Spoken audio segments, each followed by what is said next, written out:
Vale, pues buenos días a todos. Yo soy Hugo y yo os voy a dar una charla sobre introducción a Máxima. Vale. Máxima es un lenguaje de programación que se utiliza para cálculo simbólico. Es uno de los más potentes y los que más se utilizan a día de hoy. Bueno, para instalarlo, ¿alguien aquí con Windows o todos con Linux? Vale, pues vamos a mirarlo porque tenemos que mirar cómo se instala en Windows. Para instalarlo en Linux, para que los que estáis aquí, mismo en apt tenéis el paquete, hacéis sudo apt install máxima, instalad máxima y además de instalar máxima, la documentación se instala aparte, entonces hacéis máxima doc, instaláis la documentación. Para Windows, te digo ahora.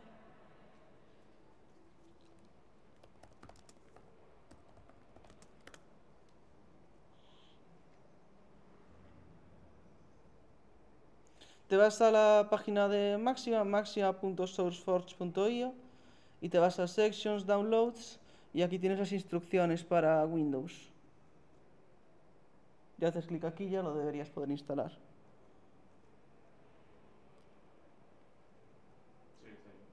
Vale. Muy bien. Vale. En principio, bueno, se instala rápido, pesa muy poco. Podemos directamente ejecutarlo y podemos utilizarlo directamente. Podría ponerle aquí 5 más 3. 5 más 3. Y entonces me daría la salida. Vale, para utilizar Máxima, en lugar de utilizarlo directamente por línea de comandos, vamos a utilizar en esta charla la interfaz gráfica, porque tiene algunas funcionalidades que nos pueden ser útiles. Entonces, para instalar la interfaz gráfica es WX Máxima.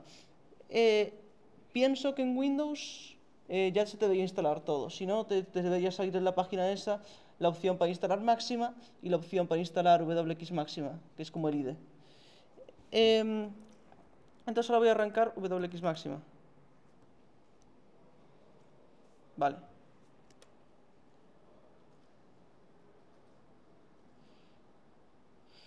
Muy bien, vamos a ver, en principio, bueno, se voy a instalar rápido, si os atascáis, no os funciona o lo que sea, paradme y me lo decís. ¿Cómo se sale la línea de comandos de Máxima? ¿Cómo? ¿Cómo se sale la línea de comandos? Control C o Control D. Vale, no está mirando. Vale. No hay otra forma. Para, para las operaciones aritméticas básicas es muy sencillo. Simplemente, pues para la suma utilizamos el más, para la multiplicación utilizamos el símbolo de multiplicación. Tenemos que poner un punto y coma al final. Ponemos el punto y coma, bueno, en el IDE tengo que hacer control enter y me da la salida. Vale. Si quiero ocultar la salida, o sea, no ver la salida cada vez que ejecuto algo, puede ser porque estoy haciendo una asignación, por ejemplo, y no me interesa ver la salida, en vez de terminarla en punto y coma, la termino en dólar. Entonces vamos a hacer por 2, dólar, y se me oculta la salida, pero se me está calculando. ¿Y cómo sé que se me está calculando? Bueno, en Máxima tenemos opciones para ver las últimas salidas o la última salida. La última salida la puedo ver con el porcentaje. Entonces voy a hacer porcentaje y ya me da la última salida. Además de la última salida, puedo acceder a la que quiera, referenciándola por el código este que tengo aquí. Por ejemplo, quiero utilizar la salida 1 y sumárselo a la última. Pues voy a hacer porcentaje, que significa última salida, más salida 1, o de output 1, punto y coma, y me da la salida. Vale. Perdona, ¿qué componentes están en Máxima? ¿Cómo? ¿Qué tiene componentes? ¿Cuáles instalo? De 64, GIS, TurboFlow. Yo creo que serán librerías, pero con que esté marcado WX Máxima ya está. Sí, con que... Sí, yo creo que lo puedes dejar así. Sí, parece que está bien así. Sí, en principio está perfecto.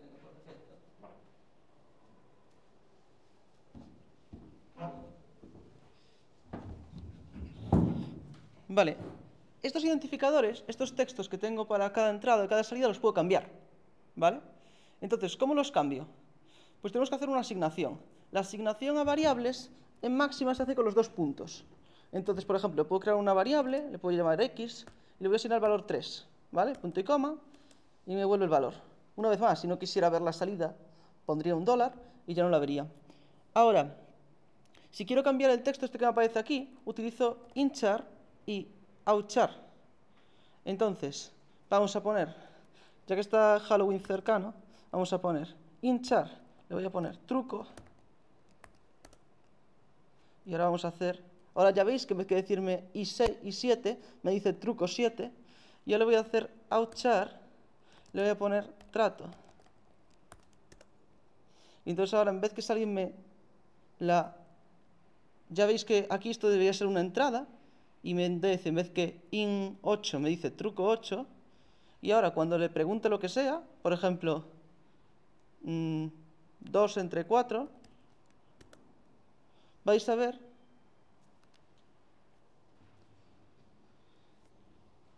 que me está volviendo mal. Hola. Hola. Uy.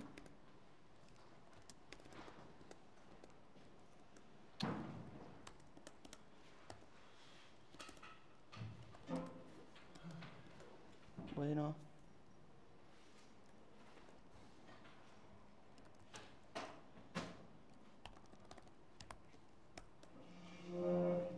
Vale. Y ahora.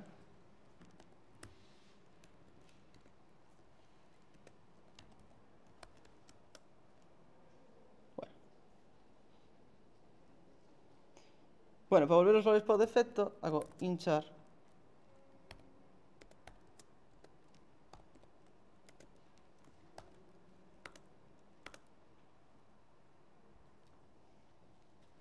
Vale.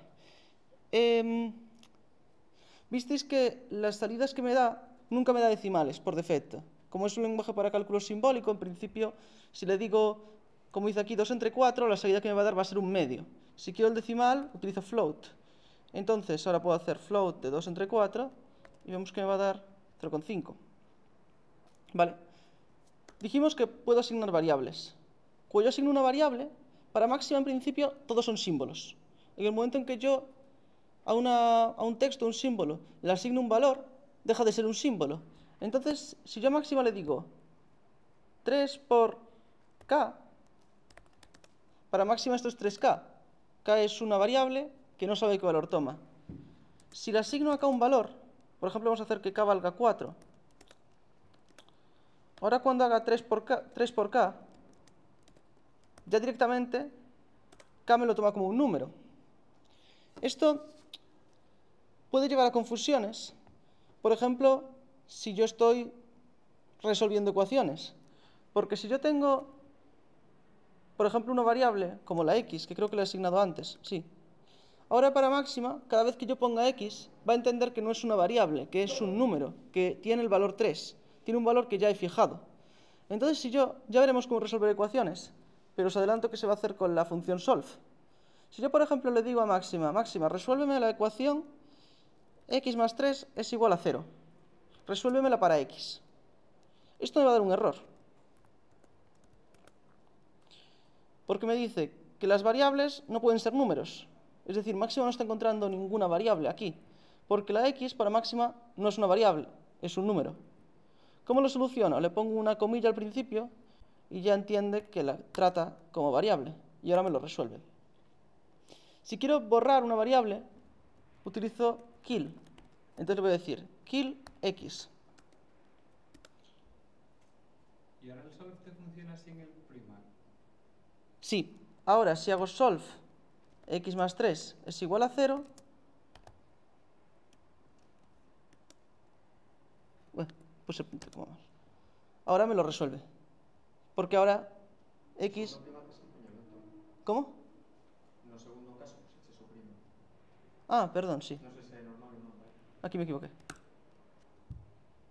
Si pongo la prima, simplemente le estoy forzando a máxima que lo utilice como una variable, como un símbolo. Como ya x no tiene ningún valor ahora mismo para máxima, simplemente es un símbolo, aunque le ponga el prima, lo ignora, porque no hace nada. Muy bien.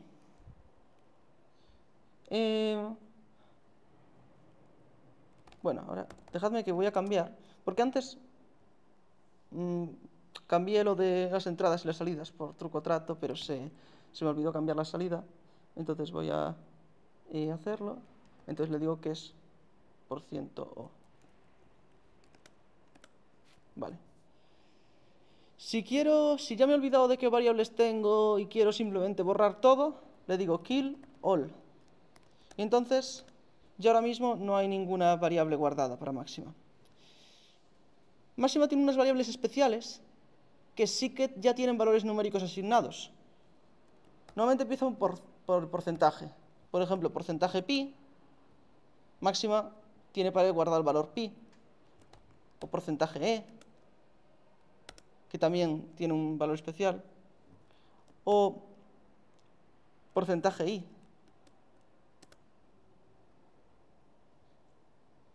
Si, por ejemplo, le digo a máxima que me haga porcentaje i elevado al cuadrado, máxima ya me va a dar el valor -1, porque para máxima i es la unidad imaginaria. Entonces, pues, por ejemplo, para demostraros que todas estas variables, máxima las trata como lo que son y no las trata como símbolos, porque aquí yo le dije, dime cuánto vale e, y me dice, vale e. ¿Cuánto vale pi? Aquí, bueno, ya vemos que me da el símbolo de pi, entonces podemos intuir que es algo distinto. O la i, que ya comprobamos que i cuadrado es igual a -1. Pero, por ejemplo, vamos a utilizar la identidad de Euler, que nos dice que e elevado a i pi más 1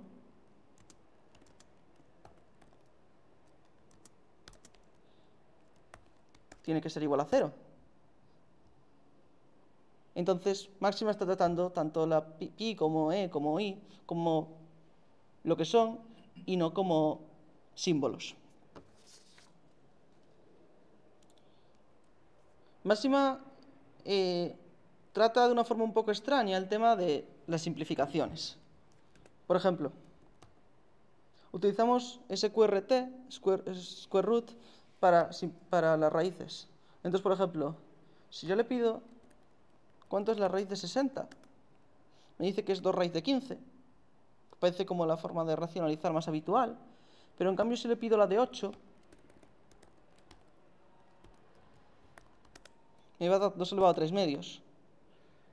Simplemente que lo hace de una forma un poco extraña. En vez que aquí darme 2 raíz de 2, me da 2 elevado a 3 medios, que a mí me parece un poco inconsistente con lo que está haciendo antes. Pero bueno. En principio, máxima simplifica lo que le paso, pero no siempre. Por ejemplo, si yo le digo x más 2 elevado al cuadrado dividido entre x más 2, me va a entender que es x más 2.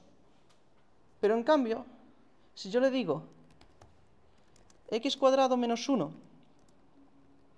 dividido entre x más 1, x al cuadrado menos 1 es diferencia de cuadrados suma por diferencia, entonces es x más 1 por x menos 1. Debería simplificar los x más 1, pero no lo hace, por defecto. ¿Cómo puedo forzar a que lo haga? Pues le pongo un radsimp. Utilizo % para referirme a la salida anterior, sin tener que volver a escribirlo, y le digo radsimp, que viene de simplificación racional. Y ahora me lo simplifica. ¿Vale? Entonces vamos a necesitar muy a menudo esto del radsimp para simplificar las expresiones racionales que nos vayan apareciendo en máxima. Otro momento en el que nos puede que necesitemos simplificar va a ser con las sumas. Ya vimos cómo hacer sumas en máxima, que era con el operador más, el operador aritmético primero que vimos. Pero nos puede interesar una forma más comprimida. Por ejemplo, supongamos que queremos sumar los números del 1 al 5, cada uno de ellos elevado al cuadrado. Yo podría hacer 1 elevado al cuadrado, más 2 elevado al cuadrado, más 3 elevado al cuadrado, más 4 elevado al cuadrado, más 5 elevado al cuadrado. Y me daría el resultado que es 55. Pero ya vemos que esto no escala muy bien. Si en vez que los 5 primeros quiero sumar los 50 primeros, ya no lo hacemos tan rápido. En matemáticas, la forma de escribir esto de forma más comprimida sería con un sumatorio. Entonces, ¿cómo hago para hacer una suma en máxima? Pues utilizamos la función sum. Entonces le voy a decir, bueno, pues quiero que me sumes x al cuadrado desde x que valga 1 hasta 5. Y ahora ya me dice que es 55. Vale. Pero, ¿qué pasa si quiero calcular el valor de una serie? O sea, quiero sumar hasta infinito. ¿Sabéis lo que es una serie? Vamos a repasar la definición de serie. Entonces, para definir serie tenemos que empezar definiendo sucesión, ¿vale? Una sucesión, sabemos que es una aplicación que va de los números naturales en un conjunto X. Para cada número nos da un elemento a sub n. En principio, este conjunto X con el que vamos a trabajar van a ser los números reales. Entonces esto no es más que una secuencia ordenada, por así decirlo, ¿no? Si consideramos en n el orden. Y a partir de esto podemos definir lo que es una suma parcial. Entonces le voy a llamar S sub n, que va a ser igual por definición a la suma desde n igual a 1 hasta n grande de a sub n, ¿vale? Con n grande número natural. Y a partir de la definición de suma parcial podemos definir serie, que no es más que el límite cuando n grande tiende a infinito de S sub n, ¿vale? Entonces se dice que una serie converge cuando este límite existe y es finito, y entonces lo denotamos como S. ¿Vale? En caso contrario se dice que la serie diverge, simplemente por repasar los términos. Vale. Entonces, ¿cómo calculamos series en máxima? Pues es muy sencillo. En principio simplemente le voy a decir a máxima que me suma hasta infinito. ¿Y cómo indico el infinito en máxima? Inf. Tiene implementado el infinito y se indica con inf. Entonces le voy a decir a máxima que me sume 1 partido de x al cuadrado desde x que vale 1 hasta infinito. Y ahora me da una respuesta que es un poco peculiar, que me dice que la suma de 1 partido de x al cuadrado desde x igual a 1 hasta infinito es igual a la suma desde x igual a 1 hasta infinito de 1 partido de x al cuadrado, cosa que, bueno, no nos dice mucho. Entonces queremos que esto lo calcule, lo simplifique, por así decirlo. ¿Y cómo le digo eso? Bueno, pues simplifica la suma. Pi cuadrado sextos, ¿vale? Que es el resultado de esta suma. ¿Os suena este resultado? ¿Lo visteis alguna vez? ¿Conocéis esta serie? ¿Vale? Vamos a probar ahora a hacer la suma de 1 partido de x cubo en vez que 1 partido de x al cuadrado. ¿Vale? Entonces vamos a hacer desde x que valga 1 hasta infinito. Sabemos por resultados sobre series que esta serie converge. Bueno, otra vez me hace lo mismo. Entonces le tengo que decir que simplifique la suma. Y ahora me va a dar un resultado más peculiar, que es Z3. ¿Sabéis de dónde viene Z3? ¿Qué significa? ¿Qué es lo que me está diciendo aquí máxima? Este Z es la función Z de Riemann.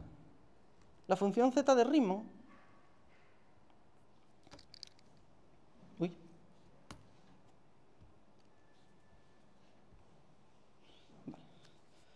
La función Z de Riemann, bueno, la vamos a definir como la suma desde n igual a 1 hasta infinito de 1 partido de n elevado a s. Esta serie tiene un nombre especial, que es la serie de Dirichlet. Para cada uno de... Bueno, esto es un poco raro. Para cada s. ¿Vale? Esta función se puso muy de moda hace pocos años. Esta función es conocida y se sabe que se puede mostrar más o menos fácilmente que converge para todo s mayor que 1 y diverge para todo s menor o igual a 1 en los números reales. Y si nos planteamos como esta función, en vez que ser una función de números reales, como una función de números complejos, vemos que converge siempre y cuando la parte real de S sea mayor que 1. Es decir, este resultado es más o menos extendible a los números complejos. Vale, si queremos un mayor dominio, para que esta función, digamos que tenga una representación analítica más allá de de los números complejos con parte real mayor que 1, que es un poco restrictivo, existe una extensión analítica de la función. Una extensión analítica de una función es una prolongación, por así decirlo, de la función, es decir, que tiene que seguir tomando los mismos valores que toma aquí la función que definí inicialmente, y además que tiene, para los que existe derivada para todo punto del cominio, y para los que para cada punto existe un disco abierto, en el que se puede expresar, en el que todos los puntos que hay en ese disco se pueden expresar localmente como una serie de potencias. Entonces, definiendo la extensión analítica, se llega a que hay una prolongación de esta función, de forma que esta función z de Riemann va a ir de todos los números complejos, excepto el 1, en los números complejos. Y esto tiene ¿cómo decirlo? Una parte un poco contraintuitiva, que es que esta función va a estar definida también para el -1. Si yo aquí sustituyo en -1 en la definición, bueno, esto lo voy a llamar z tilde, por no confundirlas. Si yo sustituyo s por -1 en la definición original de z de s, está claro que me queda, pues, 1 sería z de 1, perdón, z de -1, ¿qué sería? Pues sería 1 partido de 1 partido de 1, más 1 partido de 1 partido de 2, más 1 partido de 1 partido de 3, que sería 1 más 2 más 3, sería la suma de los números naturales. ¿Qué vamos a pensar? Esto diverge, sí o sí. De hecho, dijimos aquí antes que esta función converge solo cuando s es estrictamente mayor que 1. Aquí s menos 1 no debería converger, esto diverge. Pero ¿qué va a suceder? Que en la extensión analítica esto sí que va a tener un valor. Y curiosamente no va a ser un número complejo, ni va a ser un número irracional. Va a ser un número racional, que es... Bueno, pues no hay que poner aquí un igual, pero vamos a poner que z tilde menos 1 va a ser igual a -1/12. Igual os suena este resultado, porque salió bastante por internet en los últimos años. Esto evidentemente no significa que la suma de los números naturales sea igual a -1/12, como señala alguna gente, sino simplemente tiene sentido dentro de la extensión analítica de la función. Tenemos que pensar que la función original no está definida simplemente para s igual a -1. Y ahora se puede mostrar también de forma más o menos sencilla que, bueno, tiene cierto interés encontrar los ceros de esta función. Los ceros, las raíces, son los puntos para los que la función vale 0. Y entonces se sabe que si la parte real lo podemos dividir en dos casos, que es que la parte real sea menor o igual a 0, bueno, en tres casos, que la parte real sea mayor o igual a 1 y que la parte real esté entre 0 y 1. ¿Vale? Entonces, para esta parte de aquí, para que la parte real de S sea menor a 0, hay unos casos en los que se cumple que la función z de Riemann valga 0, o sea, que son ceros de la función, que son lo que se conocen como casos triviales, que es cuando la S toma los números negativos pares, -2, -4, -6. Entonces, la función z de Riemann, la versión analítica, ahora estamos hablando, evaluada en -2, en -4, en -6, en -8, siempre va a valer 0, ¿vale? Aquí también se puede demostrar que simplemente no hay ningún valor. No existe S que cumpla esto. Y esta es la parte más interesante. Y ahora viene la pregunta del millón. Y esto es bastante literal, lo del millón, y ahora os explicaré por qué. Los valores de S que se han encontrado hasta ahora, entre 0 y 1, que son ceros de la función, es decir, que hacen que z de S valga 0, verifican todos que su parte real vale exactamente 1/2. Y entonces uno de los 7 llamados problemas del milenio es demostrar o encontrar un contraejemplo de que todos los ceros no triviales, o sea, los que no son estos, de la función z de Riemann, bueno, de la extensión analítica, la función z de Riemann, tienen parte real igual a 1/2. Es decir, todos los que se han encontrado hasta ahora lo tienen, pero se pide o demostrar que es así, o en caso contrario, encontrar un contraejemplo. La primera persona que lo consiga, este problema se propuso creo que en el 98 por ahí, la primera persona que lo consiga se llevaría un premio de $1.000.000. Hasta ahora, de los 7 problemas que se propusieron, uno de ellos es el de P contra NP, que seguro que os suena, solo se resolvió uno. Este es uno de los 6 que falta por resolver. En caso de que alguien lo resuelva, pues se llevaría el premio. Y una pregunta que nos podemos hacer es ¿por qué es importante? ¿Por qué se paga $1.000.000 quien demuestre que todos los ceros no triviales de la función z de Riemann tienen parte real igual a 1/2? Es que la función z de Riemann tiene relación directa con los números primos. Sabemos que los números primos tienen muchas aplicaciones en todo el mundo de la informática, por ejemplo en temas de criptografía. Pues demostrar que la función z de Riemann tiene parte real, todos los ceros de la función z de Riemann tienen parte real igual a 1/2, excepto los casos triviales, ayudaría a entender un poco más sobre la distribución de los números primos, que es un tema bastante en auge en el mundo de la investigación matemática, por el tema de la criptografía. Entonces, en máxima,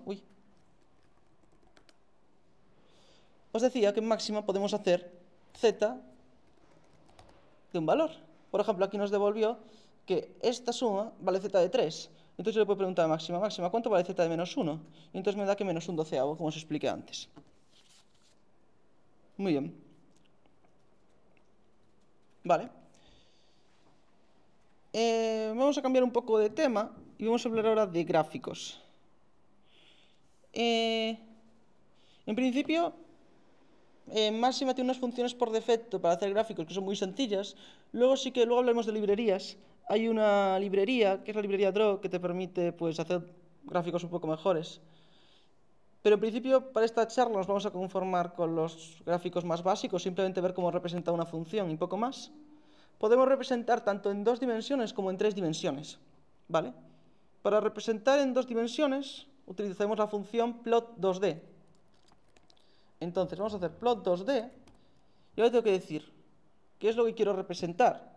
Entonces le voy a decir, bueno, quiero representar la función x² más 1, ¿vale? Y ahora le tengo que decir en qué rango de valores la quiero representar. Entonces, para eso le paso una lista, luego veremos un poco más sobre estructuras de datos, listas, matrices y demás. Pero le paso una lista y le digo, variable, límite inferior, límite superior.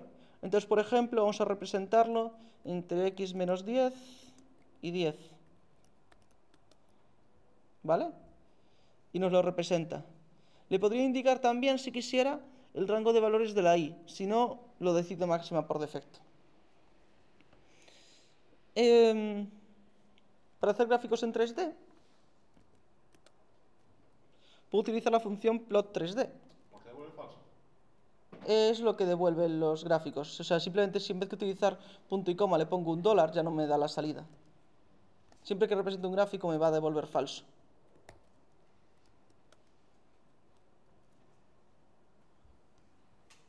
¿Vale? Puedo hacer gráficos en 3D y voy a hacer plot 3D. Y entonces ahora vamos a representar x² más y al cuadrado. Y lo vamos a representar con la x entre -4 y 4 y la y entre -4 y 4. Vamos a poner $1 ahora para que no nos devuelva falso. Y nos devuelve el gráfico en 3D. ¿Vale?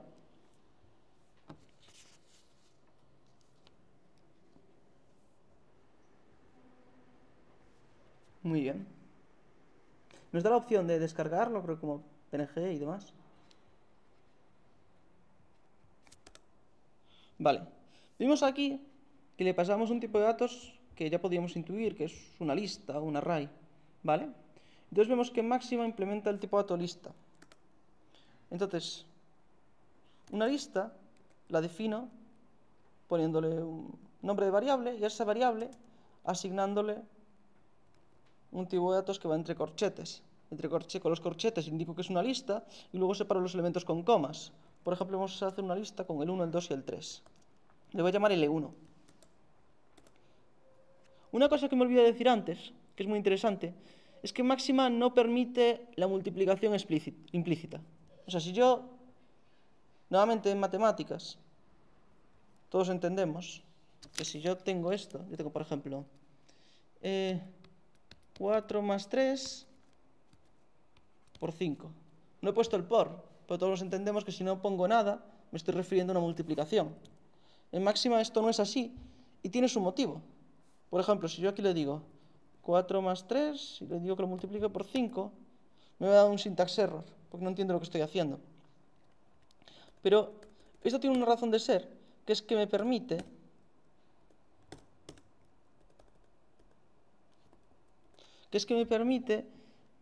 darle a las variables nombres que incluyan números. De otra forma no podría, porque no sabría si estoy queriendo multiplicar la variable por el número o si estoy utilizando la variable que tiene números en el nombre. Entonces, por ejemplo, voy a poder asignar L1 y L2. Vamos a crear dos listas. Una lista va a ser 1, 2, 3, L1, y otra lista va a ser 5, 6, 7.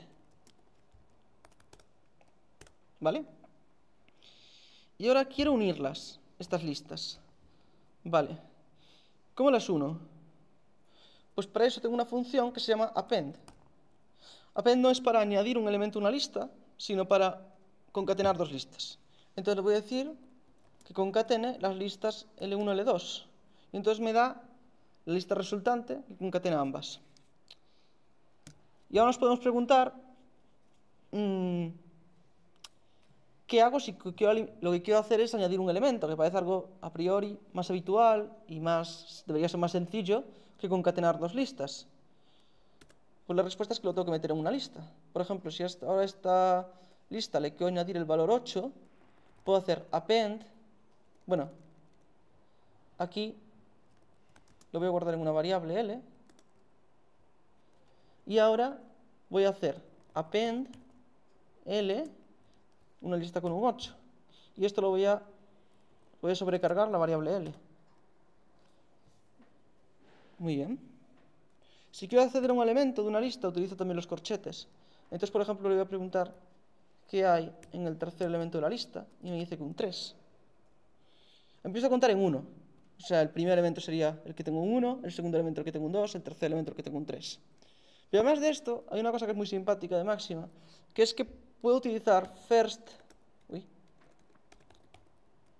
para ver el primer elemento,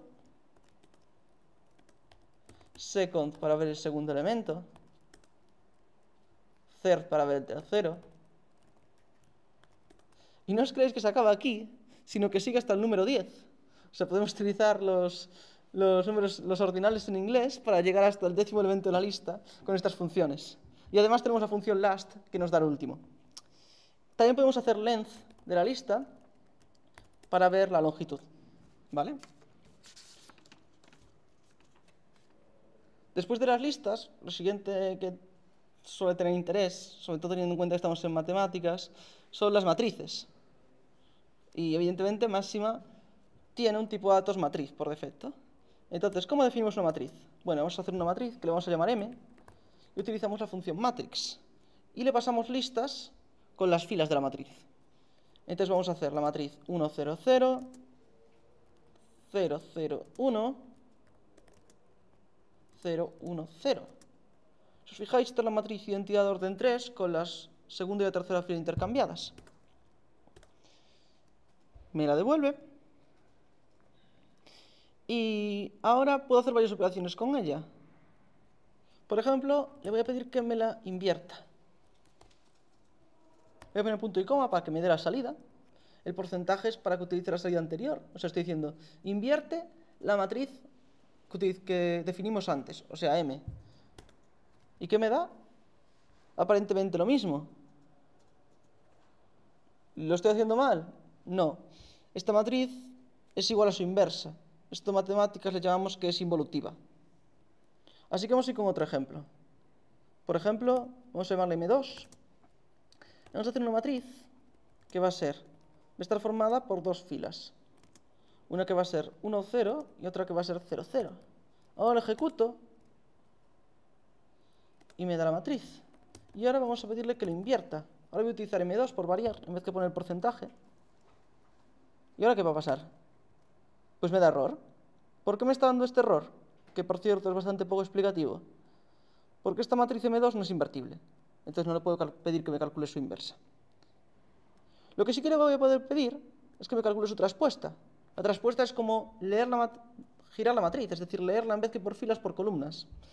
Entonces vamos a hacer transpose de M2. Esta matriz, como vemos, es igual a su traspuesta. Es decir, si la leo por filas, 1, 0, 0, 0, es lo mismo que si la leo por columnas, 1, 0, 0, 0.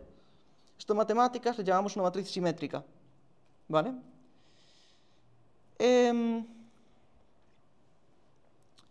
Luego, ¿qué más? Bueno, también tenemos una función que, por ejemplo, la voy a aplicar para m, que es echelon, que nos va a dar la matriz equivalente, nos va a dar una matriz equivalente por filas a la matriz que le estoy pasando, que sea escalonada. Por defecto, en la librería estándar de máxima, no hay ninguna función, y esto es algo que a mí me sorprende un poco, que nos dé la matriz escalonada reducida. Es decir, una matriz escalonada, si no os acordáis, es una matriz que cumple que todas las filas que sean todas ceros están abajo, en las últimas filas de la matriz, y además que cada entrada principal, le llamamos entrada principal para una fila al primer elemento no nulo de esa fila, y entonces en una matriz escalonada se tiene que cumplir que cada entrada principal esté más a la derecha que la anterior. Entonces nos queda una matriz así, donde pues los unos están, los unos o los coeficientes principales están conforme bajas cada vez más a la derecha, y eso es lo que llamamos una matriz escalonada por filas. Si es reducida, es que todos los coeficientes principales son 1. ¿Vale? Entonces, ahora lo que voy a hacer... Pero, perdón, ¿está calculando? Sí. Si la matriz inicial no tuviese 1, si no fuese así, ¿está haciendo una reducción gaussiana, entonces? Está haciendo... Sí, está calculando la matriz escalonada, no reducida. Por ejemplo, vamos a cambiar este 1 por un 2. Entonces vamos a irnos fila 2, columna 3. Le voy a poner un 2. Y ahora le voy a pedir que me calcule otra vez la matriz escalonada. Y ahora...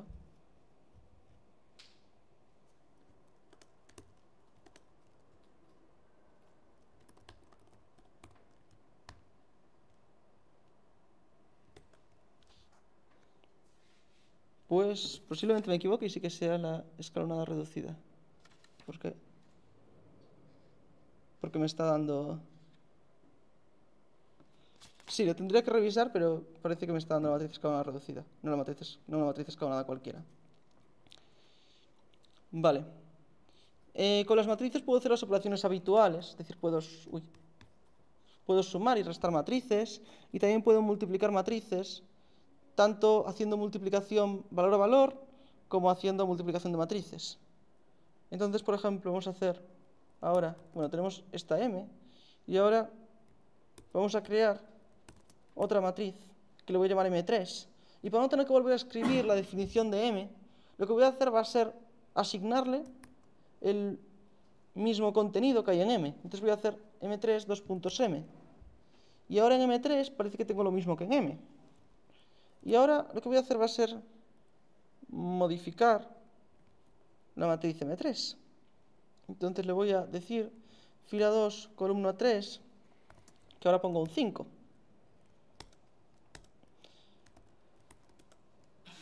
Y si nos fijamos, yo modifiqué la matriz M3, pero la matriz M también se modificó. Esto es algo habitual en muchos lenguajes de programación, porque es una referencia al mismo objeto. Es decir, cuando defino M3 aquí, cuando asigno M3 M, no estoy creando una nueva matriz, sino estoy creando una referencia a la misma matriz. Entonces, si modifico M3, también se va a modificar M. ¿Qué puedo hacer? para evitar esto, si no quiero este comportamiento, puedo utilizar la función copyMatrix. Entonces solo voy a hacer m3 copyMatrix m. Y ahora ya sí que son dos objetos distintos, puedo modificar m3 y m no me va a cambiar. Vale. Para sumar matrices, pues puedo hacer, por ejemplo, vamos a definir una matriz n, que va a ser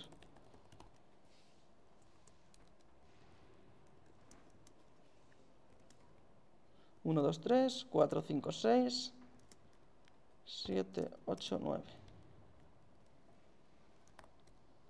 Y ahora voy a hacer m más n, puedo hacer m menos n. Incluso podría hacer m por r, m por n. Pero ahora si nos fijamos, vamos a ver m y vamos a ver n. Si nos fijamos, lo que está haciendo aquí no es una multiplicación de matrices, sino es multiplicar elemento por elemento. Es decir, fila 1, columna 1, me está haciendo fila 1, columna 1 de m por fila 1, columna 1 de n. Fila 1, columna 2 es 0 por 2. Fila 1, columna 3 es 0 por 3. Si yo quiero hacer la multiplicación de matrices, propiamente dicha, lo que voy a utilizar va a ser un punto. Entonces voy a poner m.n. Y ahora sí que me va a dar el valor de la multiplicación de matrices. Además, otra cosa que permite hacer máxima con matrices, que puede ser bastante útil, es operaciones elementales por filas. Igualmente, aunque no hubiese una función implementada, se puede hacer definiendo matrices y multiplicando por matrices. Pero de máxima tenemos la función rowup. Con la función rowup le puedo decir, bueno, coge la matriz m y a la fila 1 de la matriz m, réstale la fila 2 multiplicada por 4. Entonces, vemos, si os enseño m, vais a ver que a la fila 1, esto es m, entonces a la fila 1 de m le ha restado la fila 2 multiplicada por 4, es decir, le ha restado 1 menos 0 por 4, 1, 0 menos 0 por 4, 0, y 0 menos 5 por 4, menos 20.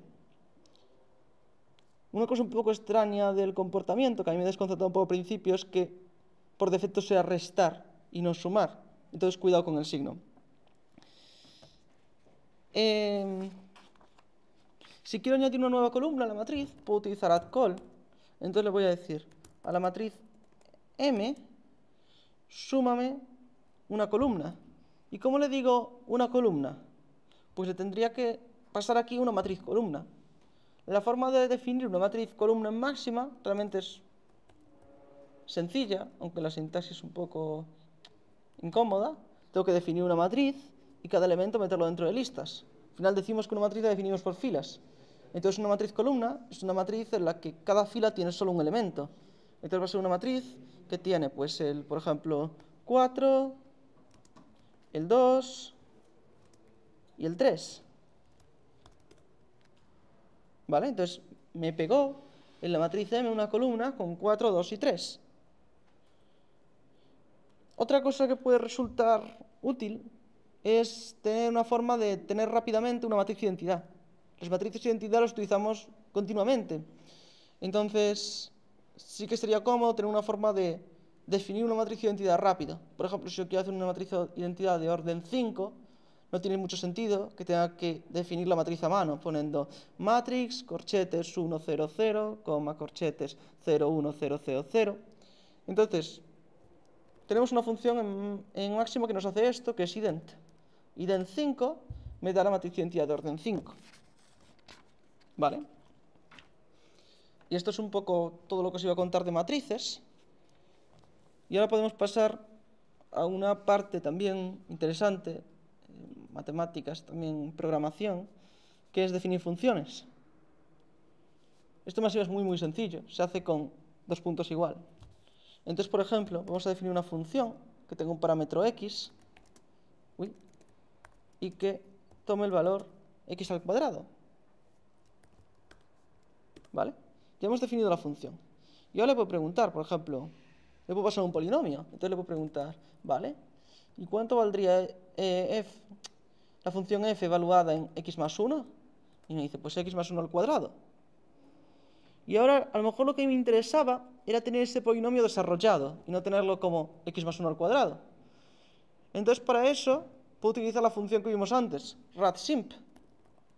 Entonces le voy a hacer radsimp de la salida anterior, otra vez con el porcentaje, ya vemos lo cómodo que es, y nos da x al cuadrado más 2x más 1.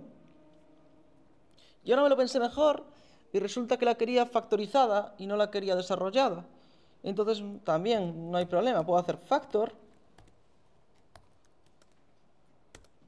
y nos da la factorización de este polinomio. Y ahora supongamos que quiero definir una función un poco más especial, que es una función definida a trozos. Por ejemplo,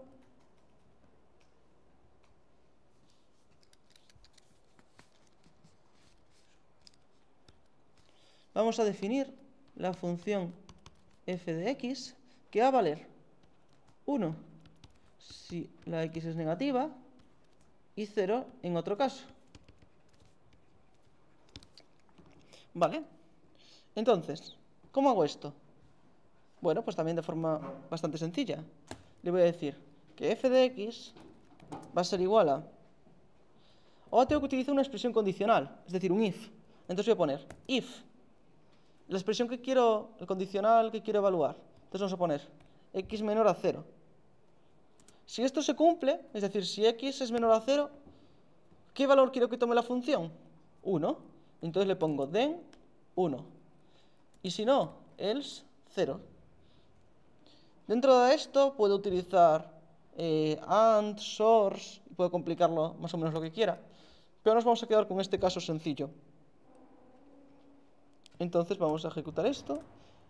Y ahora vamos a probar con algún caso que esto funcione. Por ejemplo, f de 5, ¿cuánto valdría? Y nos dice que 0. Efectivamente es un número positivo. F de menos 3, 1, porque es un número negativo. Y f de 0, pues 0 también, porque definimos que para ser 1 tenía que ser estrictamente menor que 0. Muy bien. Otra cosa que puedo hacer es enlazar un if con otro. Por ejemplo, yo puedo hacer g de x, y esto puedo hacer que si la x vale 0, entonces valga 1. Y si no, si la x vale 1, entonces valga 1, y si no, menos 1. Es decir, si la x vale 0 o vale 1, entonces vale 1, y si no, vale menos 1. Entonces ahora le voy a preguntar, ¿cuánto vale g en 0? 1. ¿Cuánto vale g en ¿qué más dije? ¿En 1? 1. ¿Y cuánto vale g en menos 4? Menos 1. Esta expresión la podría simplificar, definir esta función de una forma un poco rocambolesca. Entonces voy a hacerlo de otra forma. Voy a hacer g de x, que va a ser que si x es igual a 0 o x es igual a 1, entonces vale 1, y si no, vale menos 1. Ya vemos que entiende el OR como el operador lógico que es, y ya la salida que me dio ya utiliza este símbolo, que es el que significa OR. Entonces, ahora vamos a probarlo otra vez. Vamos a ver g de 1, podemos ver g de menos 1, ¿vale? Yo lo he probado con valores, pero me gustaría verlo para ver que eso funciona. Si os acordáis, antes habíamos definido una función que era f, que era esto, ¿no? Para valores negativos valía 1 y si no valía 0. Entonces, vamos a representarla y vamos a ver qué pasa. Vamos a hacer plot 2D y ahora le voy a pedir que me represente f de x cuando la x está entre menos 3 y 3. ¿Vale? Y entonces vemos la representación que nos hace. Que ya vemos que para puntos menores que 0 vale 1 y para puntos mayores que 0 vale 0. Máxima no lleva muy bien el tema de las discontinuidades. Por ejemplo, la función anterior. ¿Recordáis que era 1 cuando la x valía 1 menos 1 o 0 o 1 y en el resto de casos valía menos 1? Pues si yo le digo a máxima que me represente la g, por ejemplo, cuando la x, vamos a poner igual, que está entre menos 3 y 3, vemos que no me representa nada. O sea, me lo pinta como si la g fuese una función constante, cuando realmente tiene dos discontinuidades evitables. Una en el valor de abscisa x igual a 0 y otra en el x igual a 1. Además, otra cosa que fue curiosa es que yo a máxima hasta ahora no le había dicho entre qué valores de la y tenía que hacerme la gráfica.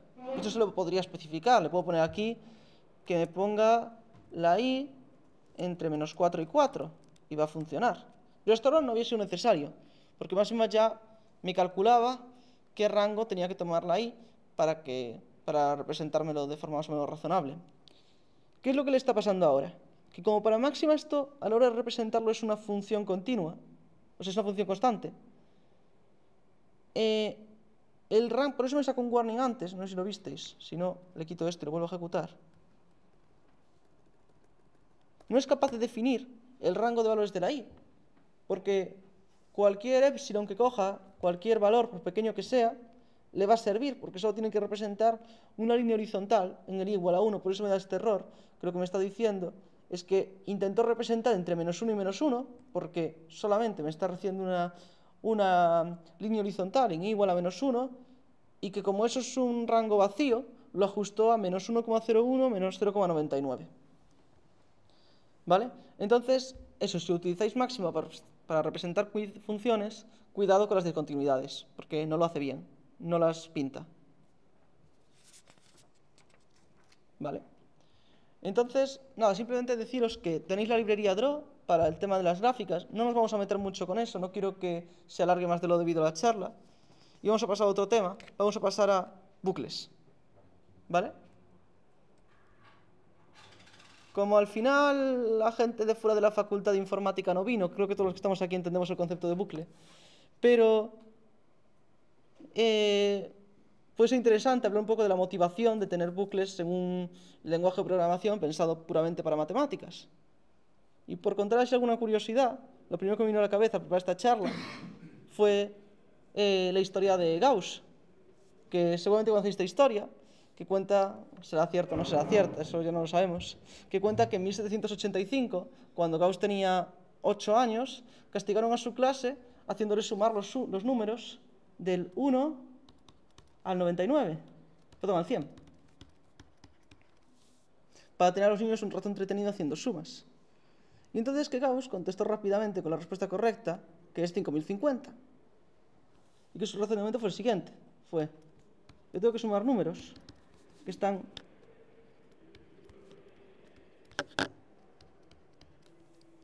entre el 1 y el 100. Entonces, si yo en vez de hacer la suma de izquierda a derecha, la hago sumando este elemento más este elemento más este elemento más este, el valor que vale cada suma parcial, por así llamarla, va a ser siempre igual, va a ser siempre 101.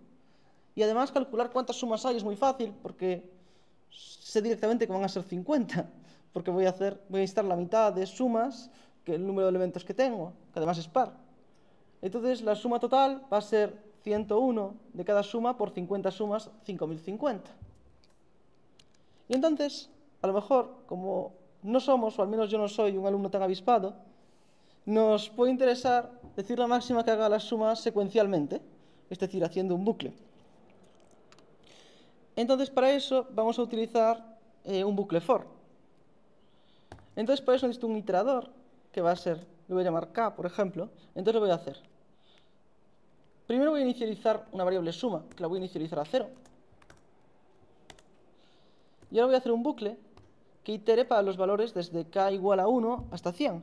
Entonces le voy a decir, para cada k desde 1 hasta 100, haz que la suma sea igual a la suma más k. Y una vez que termina, le voy a preguntar, ¿vale? ¿Y ahora cuánto vale la suma? Y entonces me va a dar el resultado que es 5050.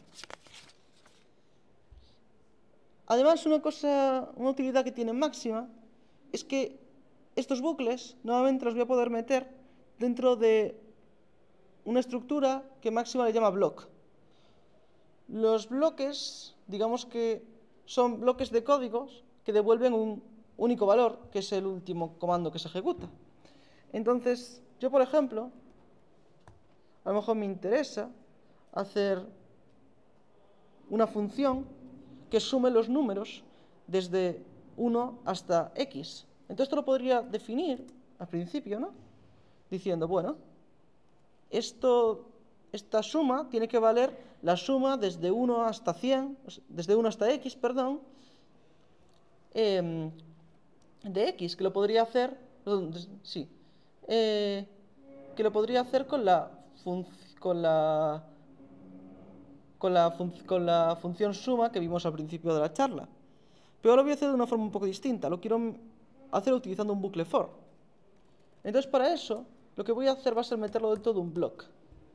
Entonces voy a hacer un bloque de código en el que voy a inicializar una variable que va a ser m igual a 0 y después voy a hacer un bucle. Entonces voy a hacer for k igual a 0 through, ahora va a ser x, do m, m más k, ¿vale? ¿Y esto qué es lo que tiene de especial respecto a hacerlo como lo hice antes? Que ahora puedo definir la función y ahora yo sé que lo único que va a devolver este block va a ser lo último que se ejecute. Lo último que se ejecute va a ser el último m igual a m más k, que va a ser el que me dé el resultado de la suma. Si quiero estar seguro, podría luego preguntarle cuál es el valor de la suma y ya me lo daría, pero esto es innecesario. Entonces ahora, si le pregunto cuál es la suma de los 100 primeros números,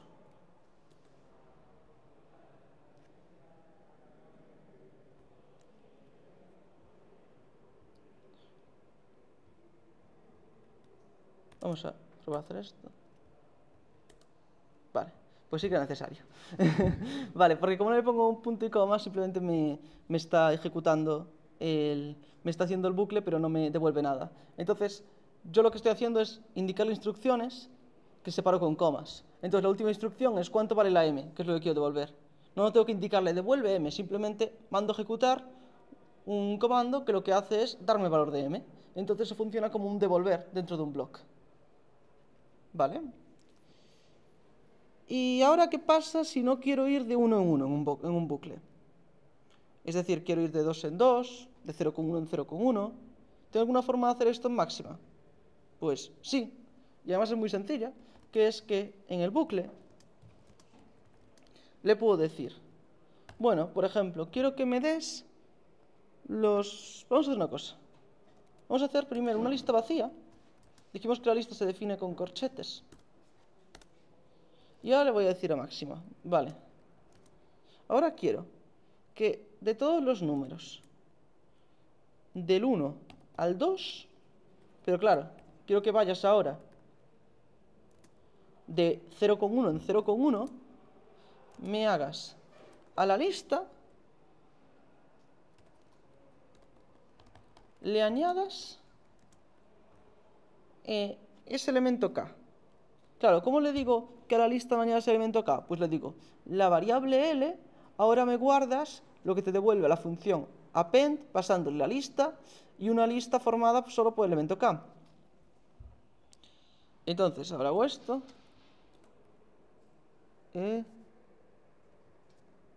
For k. Esto es así, vale. Entonces ahora, si le pregunto qué hay en L, me va a dar todos los elementos desde el 1 hasta el 1.9. ¿Por qué el 1.9 y no el 2? Bueno, Máximo es un lenguaje de cálculo simbólico. Entonces, cuando empiezas a meter temas de cálculo numérico como punto flotante y demás, pues bueno, simplemente es que no es un lenguaje pensado para esto y no funciona de la forma pues, más adecuada o más esperada. por ejemplo, en principio el límite que le pongo aquí es si está incluido. O sea, va desde k igual a 1 hasta k igual a 2 incluido. ¿Qué pasa? Que por temas de precisión, por el punto flotante, cuando llega a cierto valor, en vez ya pierde precisión y ya pasa de ser 1,7 a ser 1,7, unos cuantos ceros y un 1. Entonces probablemente este 2, en vez de ser un 2, era un 2, muchos ceros y un 1, que es mayor que 2. Y por eso no nos ha funcionado. No nos ha funcionado de la forma que esperábamos. Y ahora, otra cosa que nos puede interesar es hacer como programación funcional. Voy a matar la G, porque la voy a utilizar. Y ahora, a lo mejor me interesa si tenía yo que tenía en F.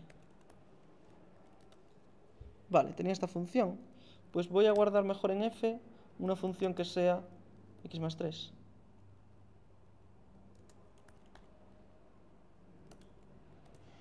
Vale. Y a lo mejor me interesa, por ejemplo, definir una función que sea, pues, g de f de x, que sea igual a f de x más f de x menos 1 dividido 2. ¿No? Esto puede ser algo que nos interese. En muchos lenguajes de programación podemos pasar a funciones otras funciones. El paradigma de programación que conocemos como programación funcional. Esto en máxima, en principio, no se puede hacer. Es decir, una función no acepta una función como parámetro. Pero, ¿cuál es el truco? Es que las funciones las puedo tratar como expresiones. Si yo digo a máxima f de x, vale x más 3. De hecho, si digo f. No. Pues si digo f de x, vale x más 3. Entonces,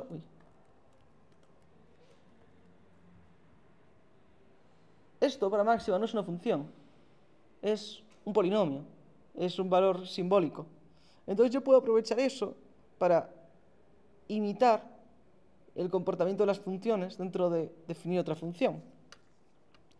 Entonces yo, por ejemplo, supongamos que quiero hacer, por ejemplo, esto que os he dibujado aquí. Quiero definir esta función g de f de x. Entonces, ¿yo cómo puedo hacer eso? ¿Cómo defino esta g? Bueno, pues vamos a decirle. Vamos a decir una función que sea g de fn de function, otra función. En principio, fn para máxima es un símbolo, el parámetro de una función, pero no es una función. Aunque para nosotros sí que lo va a ser.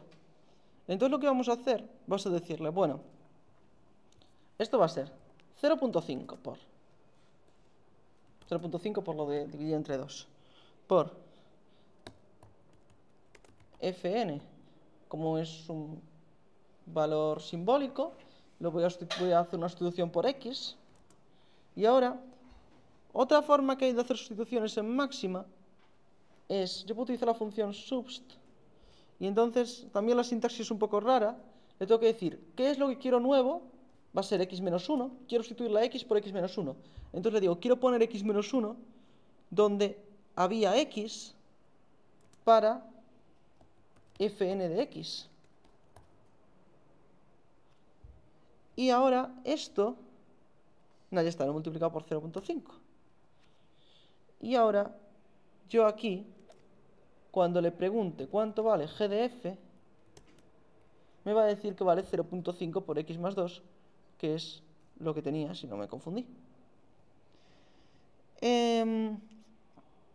Otra forma más sencilla de hacer todo esto, sin meternos con lo de la sustitución, que tiene, ya os digo, una sintaxis un poco peculiar, es que puedo hacer g de f como 0.5 por f de x menos 1 más f de x. Al final lo que estoy haciendo es tomar la f y tratarla como haciendo una sustitución. Entonces, una vez que haga la sustitución, cuando le diga g de f de x, pues esto va a ser, no es lo mismo, porque en algo he metido la pata, que podemos pararnos a mirar.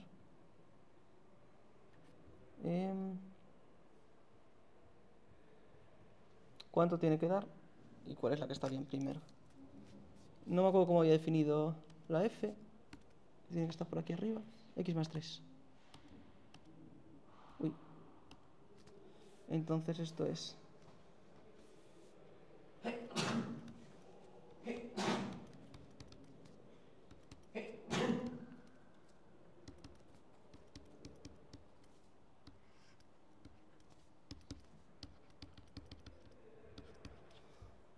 Y esto es esta opción.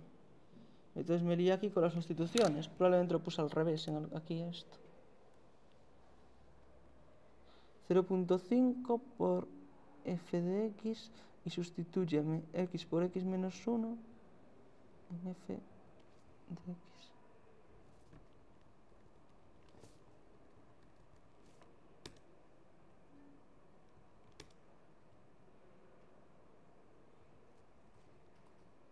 Ah.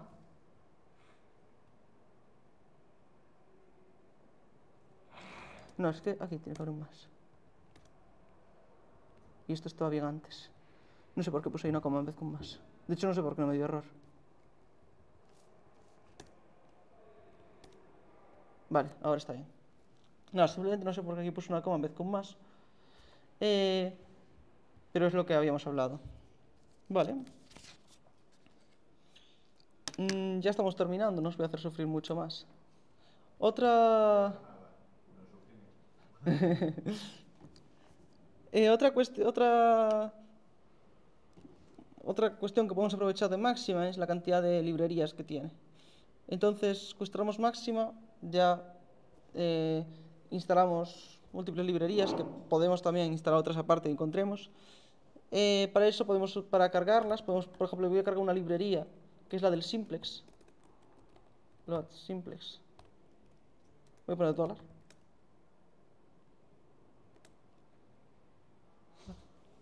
Ahora está cargando. Le lleva rato cargarla. A mí no me pasaba, pero cuando lo probé en mi casa antes. Ah, vale, no lleva comillas. Vale. Entonces, cargo la librería del simplex. Y ahora, puedo utilizar las funciones que hay en esa librería.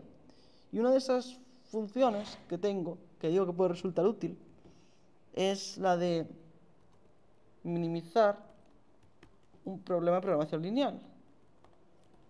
Entonces, por ejemplo, vamos a minimizar la función objetivo x más y sujeta a varias restricciones. Un problema de programación lineal básicamente se basa en tengo una función que en el ejemplo que vamos a poner va a ser f de x es igual a f de xy es igual a x más y tengo una serie de restricciones. Quiero minimizar o maximizar, en este caso vamos a minimizar esta función sujeto a pues una serie de restricciones, como puede ser, me las voy a inventar, 3x más y es igual a 4 y x menor que menos 1, mayor que menos 1. ¿Vale? Entonces quiero encontrar los valores mínimos, los valores de x e y que hacen mínima esta función objetivo, sujeto a estas restricciones. Entonces, ¿cómo hago eso? Bueno, pues tengo una función de una librería de máxima que directamente le paso la función objetivo, le paso las restricciones y funciona. Entonces, vamos a ver si el problema que me he inventado sirve. Entonces vamos a hacer 3x más y es menor a 4 y x es menor a menos 1. Bueno, y como me lo he inventado y no lo he sacado de ningún sitio, este problema es no acotado. Es decir, que probablemente